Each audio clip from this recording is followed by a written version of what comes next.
Assalamualaikum warahmatullahi wabarakatuh. Izinkan saya untuk melepaskan masker sejenak. Pemirsa Mimbar TV yang setia, kembali bersama saya Robi Kurniawan yang siap menemani kalian semua dalam program Gerbang Madrasah. Madrasah kali ini tidak lagi dipandang sebelah mata. Madrasah jadi pilihan orang tua untuk menyekolahkan putra-putrinya. Karena madrasah saat ini mampu bersaing, mampu berprestasi, sehingga madrasah bisa dibilang unggul. Madrasah mampu berprestasi baik itu di bidang akademik maupun non-akademik.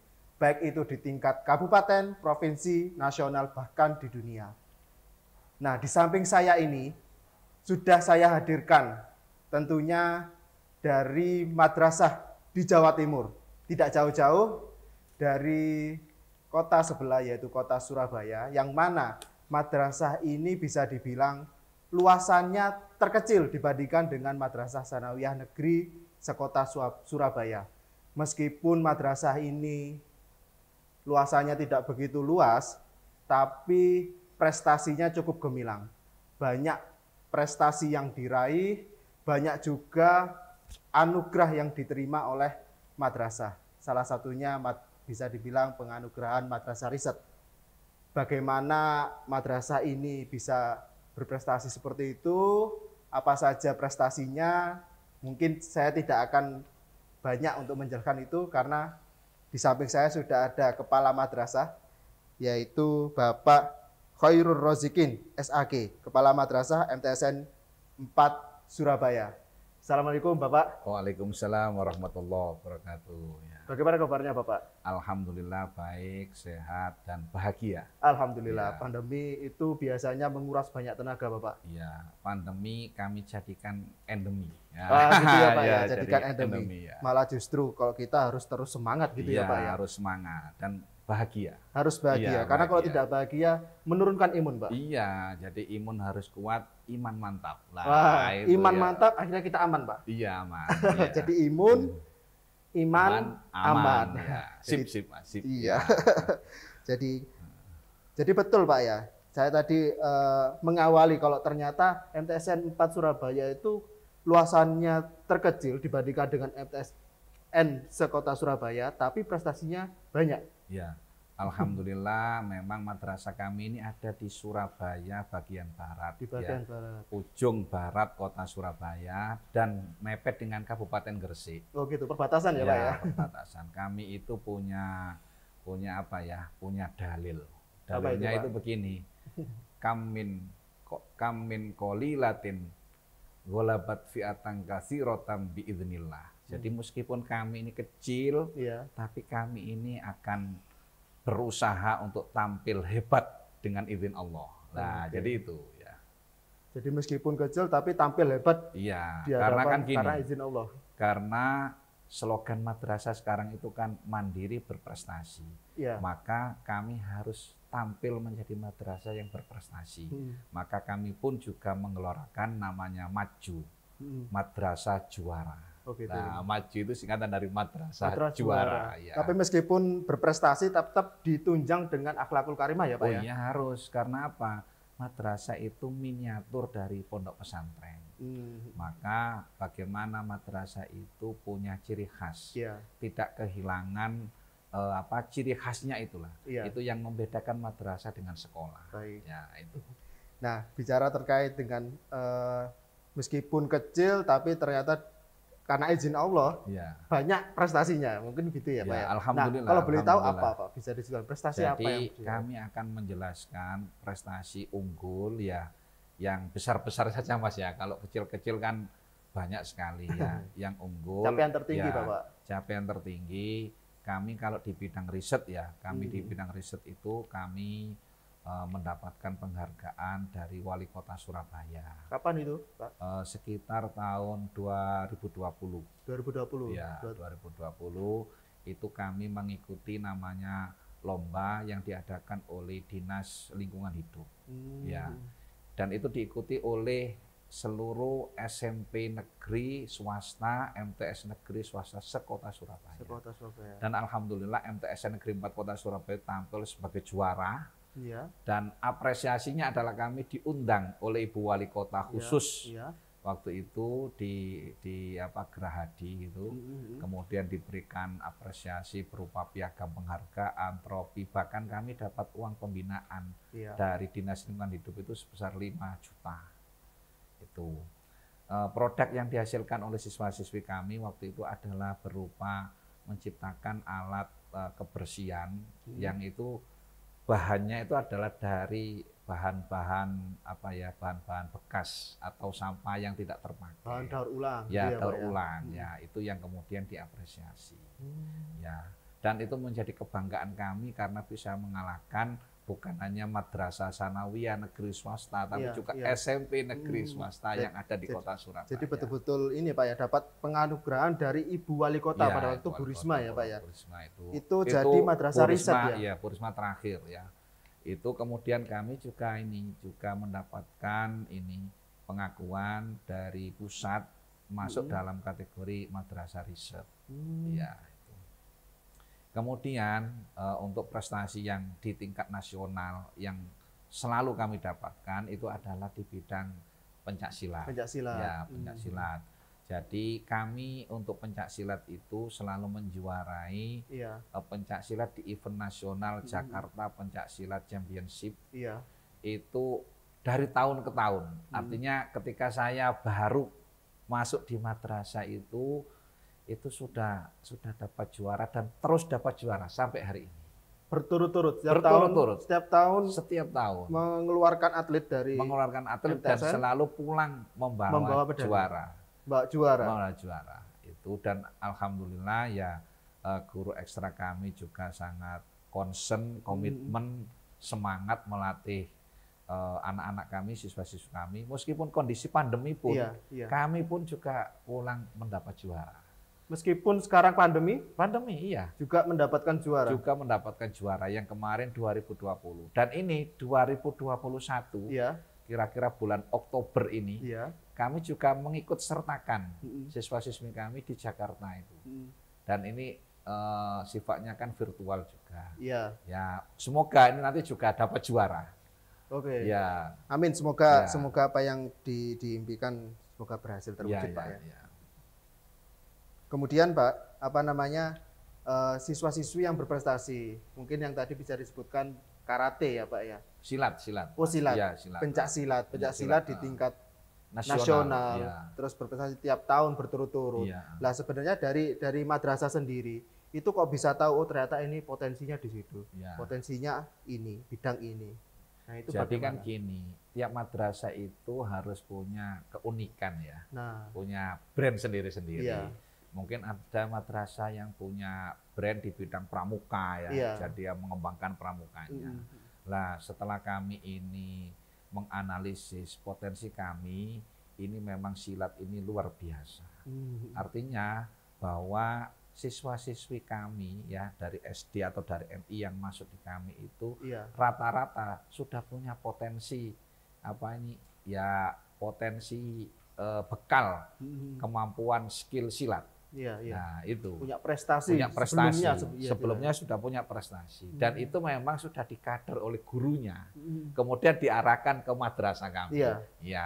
Sehingga ketika di madrasah kami sifatnya itu sudah bukan berangkat dari nol, tapi sudah pemantapan. Jadi seperti itu. Jadi bisa dibilang ini madrasah potensi silat itu. Ya, kalau kami dulu pernah diliput oleh Jawa Pos. Karena kami juga berturut-turut dapat juara nasional itu, pernah diliput oleh Jawa Pos. Kemudian lagi ya banyaklah apresiasi yang kami dapatkan. Yang paling tinggi itu ya memang silat di bidang nasional, di tingkat nasional itu kami tidak pernah absen untuk kirim atlet dan pulang membawa juara. Jadi itu. Tapi meskipun emang unggulannya silat, tapi tidak menutup kemungkinan madrasah di MTSN 4 Surabaya punya ekstrakurikuler yang lain kan Pak? Oh banyak. Banyak. Apa saja Pak? Kami punya ekstrakurikuler tari, banjari, kemudian kaligrafi, Kemudian di bidang olahraga itu ada futsal, bulu tangkis, ada paskibra dan lain sebagainya. Tapi ekstra-ekstra itu memang belum menonjol. Artinya belum menonjol itu secara prestasi loh ya. Secara prestasi mungkin kami sifatnya lokalitas.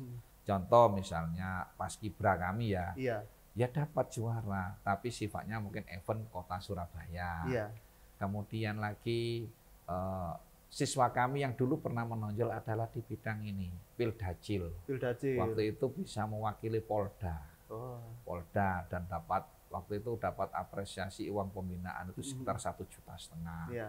Kemudian yang sekarang dia sudah lulus dan dia sekarang sudah ikut event-event di tingkat nasional juga. Nah, jadi sebenarnya potensi siswa-siswa madrasah itu luar biasa. Ya, cuma seringkali kita ini memang tidak pandai memotret ya, memotret potensi siswa-siswi itu sehingga kadang itu terlewatkan. Nah, cuma memang kami ini terus concern utamanya di bidang silat.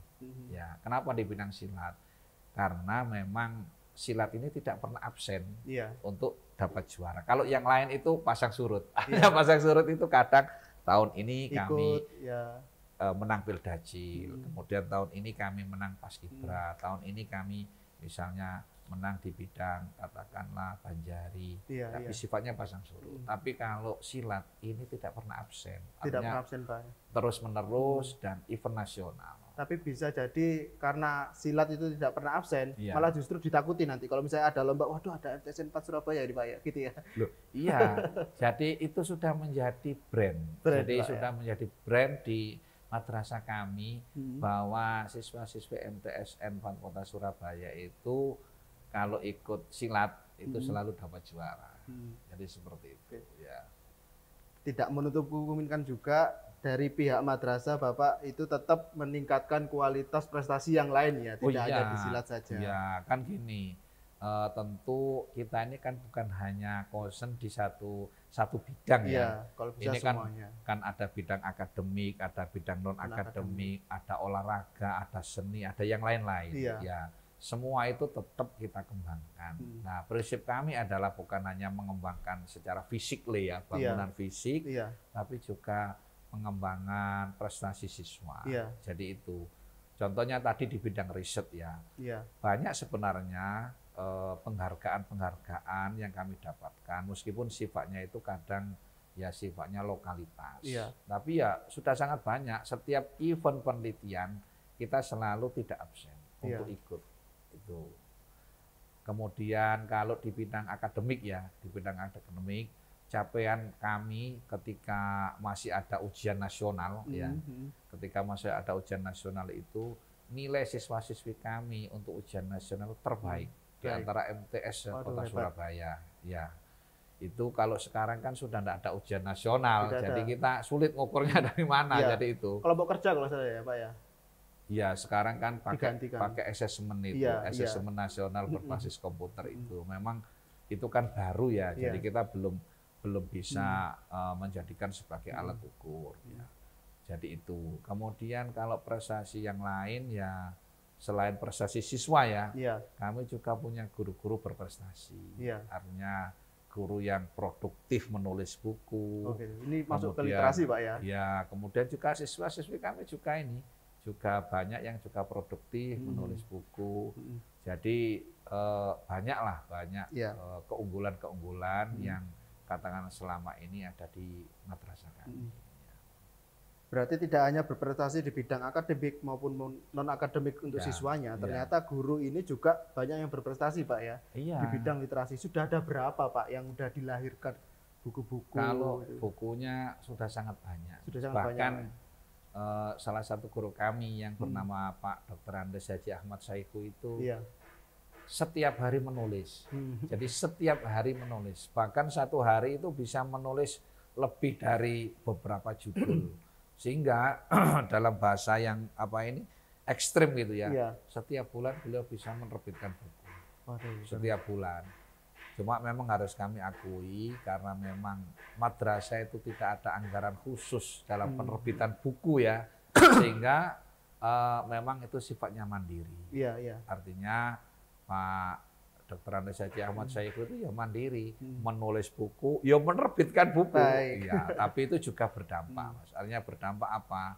Juga mensemangati dari guru-guru yang lain, juga mensemangati siswa-siswa itu untuk tergerak menulis. Mungkin apa yang diomongkan ini mungkin ada yang menyaksikan, oh ini berarti perlu ada fokus penganggaran untuk yang lebih ke literasi mungkin gitu ya Pak ya. Jadi ada perhatian khusus. Semoga itu ke depan ya memang harus harus kami punya skala prioritas. Ke depan mungkin kami harus mengalokasikan anggaran khusus terkait dengan penerbitan atau publikasi buku-buku karya siswa maupun karya guru. Jadi seperti itu. Pak Rozikin, jadi pemirsa Mimbar TV, mungkin orang tua yang menyaksikan itu tidak salah menyekolahkan putra-putrinya ke MTSN 4 Surabaya. Apalagi prestasinya juga begitu, madrasah dianugerahkan sebagai madrasah riset. Yang lain tentunya pasti ingin berbondong-bondong Pak ke MTSN 4. Yang jelas begini ya, madrasah kami itu peminatnya, ya mohon maaf, itu sangat luar biasa. Cuma memang daya tampung kami ini terbatas. Ya, berapa kami Pak itu setiap tahun menerima itu paling banyak antara 205 sampai 210. Setiap tahunnya? Ya, setiap tahunnya. Nah, jumlah total siswa-siswi kami saat ini itu ada sekitar 660. Ya, itu yang daftar yang daftar ketika PPDB itu bisa di atas 500, Mas. Bahkan mau menunggu berpayah-payah, bahkan ya mohon maaf dalam tanda kutip itu berusaha minta surat sana, surat sini, minta rekom sana, rekom supaya bisa masuk ke MTSN 4. Tapi bisa dibilang di MTSN 4 itu kalau nggak salah samping-sampingnya dikelilingi sama sekolah negeri terbaik gitu Pak. Jadi kanan kiri kami itu bukan kemudian tidak ada sekolah. Di kanan kiri kami itu ada SMP Negeri 26. Itu salah satu SMP kawasan terbaik di Kota Surabaya di wilayah barat. Wilayah barat Pak. Ada SMP Negeri 53, ada SMP Negeri 14. Tapi yaitu sekali lagi masyarakat itu masih sangat antusias untuk menyekolahkan anak-anaknya di MTSN 4 Kota Surabaya. Kami itu membuka PPDB, Mas Robi itu di bulan akhir Februari. Padahal SMP negeri ataupun swasta itu di bulan Mei, Juni dan lain sebagainya. Itu pun kami sudah yang kami tolak itu luar biasa banyaknya. Artinya apa? Dari tahun ke tahun kami ini tidak pernah gini kok kesulitan mendapat Bahkan seandainya lahan kami itu luas. Kemudian madrasah kami ini kuotanya untuk ruangan gedung itu banyak, mungkin daya tampungnya luar biasa. Tapi karena keterbatasan itu, maka ya kami harus betul-betul selektif. Tapi tidak ke depan misalnya ada pengajuan untuk menambah ruang kelas itu tidak bisa Pak? Di kanan kiri dari madrasah kami itu sudah dikepung perumahan penduduk, pemukiman penduduk itu sudah penuh. Gitu Pak ya. Sudah penuh. Satu itu. Yang kedua, harga tanah di sana itu sudah sangat mahal. Gitu Pak ya? Iya, sudah sangat mahal. Memang itu minusnya, Mas. Minusnya di situ. Jadi kalau kami sih mengimpikan ya madrasah kami besar, punya daya tampung yang banyak, tapi ya keterbatasan itu bukan menjadikan kami itu kemudian patah semangat atau berkeluh kesah, tapi juga harus tetap semangat. Ya yang ada ini kita perhatikan, kita kelola dengan baik, kita potensinya kita kembangkan sehingga menjadi yang katakanlah madrasah berprestasi yang menjadi kebanggaan. Pak Rozikin sudah membuktikan itu soalnya. Kalau ternyata MTSN 4 ini meskipun kecil, banyak orang ingin menyekolahkan anaknya ke sana kan gitu ya Pak. Bahkan begini. Kami ini punya gini Mas Robi kami ini punya slogan bahwa madrasah itu adalah miniatur pesantren. Miniatur pesantren. Miniatur pesantren. Kalau pesantren itu kan pondok besar Kalau madrasah ini pondok kecil. Jadi tradisi di pesantren ini harus hadir di madrasah. Saya contohkan begini. SMP sekarang itu sudah meniru madrasah. Kalau di madrasah ada sholat duha, di SMP ada sholat duha. Kemudian di madrasah ada ngaji, di SMP ada ngaji, ada sholat jamaah, mereka ada sholat jamaah. Tapi ada satu yang membedakan, yang tidak dipunyai oleh mereka, yaitu apa? Ngaji kitab kuning. Nah, itu tidak dipunyai. Orang SMP tidak bisa. Makanya apa? Kami pun ada salah satu kegiatan ngaji kitab kuning, yang istilahnya itu utawi iki-iku itu loh Mas, yang bahasa Jawa itu mungkin bagi orang sekarang itu aneh atau mungkin apa itu, tapi kan itu menjadi nilai, ternyata menjadi nilai lebih, menjadi perhatian dari orang tua, sehingga memori orang tua dulu waktu dia sekolah atau dia belajar, oh saya dulu pernah diajari itu. Lah ketika mendengar di tempat kami ada seperti itu, orang tua itu senang. Nah, orang tua itu senang. Nah, seperti itu. Saya juga setuju dengan Pak Rozikin.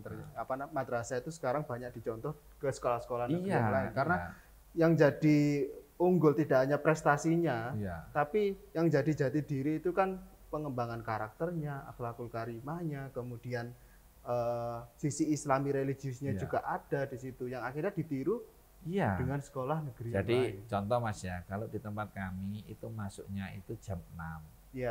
Jam 6. Kalau ini ya sebelum era pandemi ya, sebelum era pandemi jam 6. Jam 6 itu kami mulai dengan melaksanakan sholat duha. Setelah sholat duha itu baca Al-Quran dan doa-doa macam-macam itu. Kemudian ada istirahat sebentar baru masuk. Jadi itu menjadi sebuah rutinitas. Kemudian pembiasaan, istilahnya amaliyah yaumiyah, jadi itu. Kemudian lagi ada aktivitas sholat berjamaah, berjamaah. Kemudian lagi ada namanya istighosah. Kemudian ada tadi itu baca kitab. Jadi sudah sangat banyak.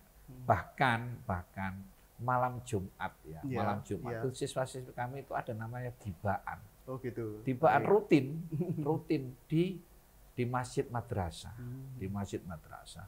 Karena sekarang era pandemi memang aktivitas itu agak menurun ya, karena memang kumpul-kumpul dan lain sebagainya ini kan harus dibatasi ya, seperti itu. Tapi itu sekarang kita gantikan dengan Zoom. Tapi tetap berjalan Pak ya. Berjalan. Jadi gini, setiap malam Jumat, seperti ini kan hari Kamis ya, nanti Kamis malam itu kami selalu melaksanakan doa bersama. Lewat Zoom. Doa bersama, kadang yang kita baca adalah tahlil, kadang yang kita baca adalah istighosah dan lain sebagainya. Jadi itu menjadi apa ya, nilai lebih, nilai lebih. Jadi berbicara tadi itu hal yang bisa dilakukan sebelum pandemi, kemudian akhirnya pandemi, tapi itu bukan jadi penghalang, akhirnya tetap berjalan. Tapi apakah itu berjalan maksimal Pak? Mungkin dari sisi amaliyah yaumiyah, kalau pembelajarannya, pembelajaran mungkin nggak bisa tatap muka, jadinya virtual. Kalau kami Mas Robi itu menerapkan namanya blended learning ya. Sekarang blended learning Pak ya. Blended learning. Jadi ada yang sifatnya katakanlah tatap muka, juga ada yang sifatnya tatap maya. Jadi kami kombinasikan antara tatap muka dan tatap maya. Berarti tetap PTM Pak ya, tatap muka tapi tatap maya. Iya, jadi tatap muka ya tatap maya. Jadi itu. Jadi memang gini, PTM kami memang terbatas, tapi hak anak untuk menerima pembelajaran itu harus tetap tidak terhalangi. Ya, meskipun ada kendala-kendala teknis, itu juga bukan kemudian menjadikan kita itu ini putus asa, tapi itu menjadi tantangan. Karena apa? Ternyata era pandemi ini hikmahnya luar biasa, termasuk lompatan teknologi, itu luar biasa. Informasi itu juga sangat luar biasa cepatnya, bahkan banjir informasi. Nah, bagaimana kita ini bisa menseleksi informasi yang luar biasa itu. Ya, jadi gambarannya seperti itu. Semua berjalan tanpa kita memandang itu tidak ada halangan, tidak ada kendala. Semua berjalan seperti malah biasa. Jadi peluang dan jadi lompatan kita tertuntut untuk mengikuti perkembangan zaman. Bahkan alhamdulillah guru-guru kami ini meskipun selama ada COVID ini ada yang 1-2 kena COVID, tapi alhamdulillah semuanya sekarang sudah kembali sehat. Alhamdulillah. Ya tidak ada yang mohon maaf ya, tidak ada yang sampai meninggal. Itu siswa-siswi kami juga begitu, dan sekarang sudah divaksin semua. Semua baik siswa maupun guru. Termasuk diswab juga ya oleh puskesmas. Sudah. Artinya apa? Secara prosedur PTM kita sudah sangat siap. Seandainya masuk semua kita sudah sangat siap. Jadi seperti Jadi madrasah tetap menjamin kesehatan, keamanan, keselamatan siswa gurunya.